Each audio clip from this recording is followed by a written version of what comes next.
So, Heat TV, we got the Cheshire Jets beaten this evening. Coach Raftopoulos with me post-match. What's your view on the game, Coach?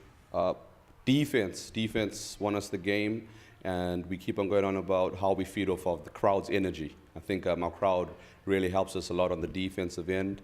We had some lapses where we were a little bit quiet, gave up easy buckets, but when we got focused and the crowd were into it, I think that's when we played our best defense. And were you thinking at half-time what happened in that second period, up by 5 going into it, leading by 16 at one stage in that second period, and then you go in still only up by 5?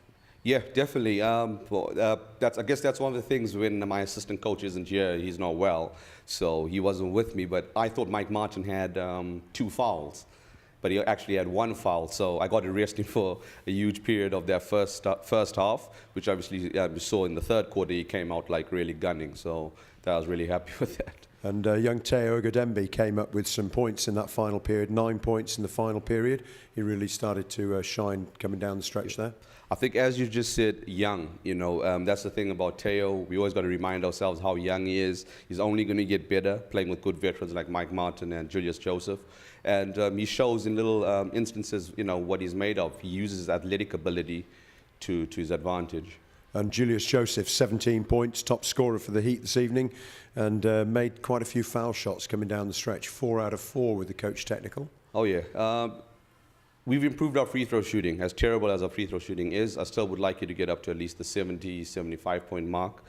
Tonight we shot about 66%, and this is what we talk about. Some of the guys could be averaging 3-4 points more than they're averaging right now. Julius Joseph, perfect example, took advantage of it. I think he shot like 9 for 11 or so from the free throw line. Yeah, he did well, and good to see that David Schneider was back playing quite well this evening. 11 points and playing some defense as well. Yep, definitely. With David, it's just been his ankle injury. We've got a great cover in Dean Williams, who also makes big shots and plays great defense. So we'll see how his ankle reacts to the game, and then hopefully, if he's fully fit, we get him back into the starting lineup for the next game. And that's Worcester away next Saturday. What are your thoughts on that one? Obviously, I think PJ always enjoys going up against the Heat.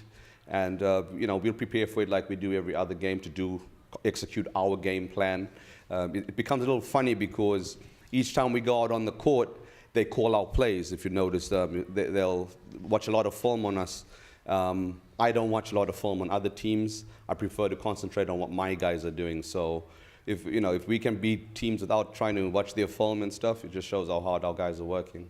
And that win this evening takes us, I think, to 3rd in the BBL, with Mersey Tigers probably going top as a result of having lost fewer games. Next home game, 11th of December against Mersey Tigers. Looking forward to that one. Hopefully we'll get a big crowd here again. Yes, definitely. We'll need the crowd for that one. Mersey, are on a really good run, cup-wise and league-wise. Very experienced team, a lot of exciting players. I mean, obviously for the fans to see our players, see Great Britain internationals that play for them will be very entertaining.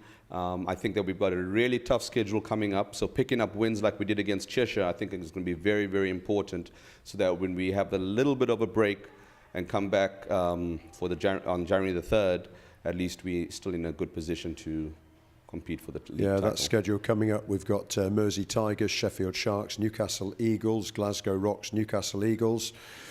Some tough games coming up there. Yeah, I don't think anybody's got a tougher schedule than that in terms of on paper. Where we stand, where we're going to finish, I've always said I won't say until I've played everybody and know how we match up against everybody. It's a very long season, and I want to keep our guys' feet on the ground, keep my feet on the ground, and see where we are come April.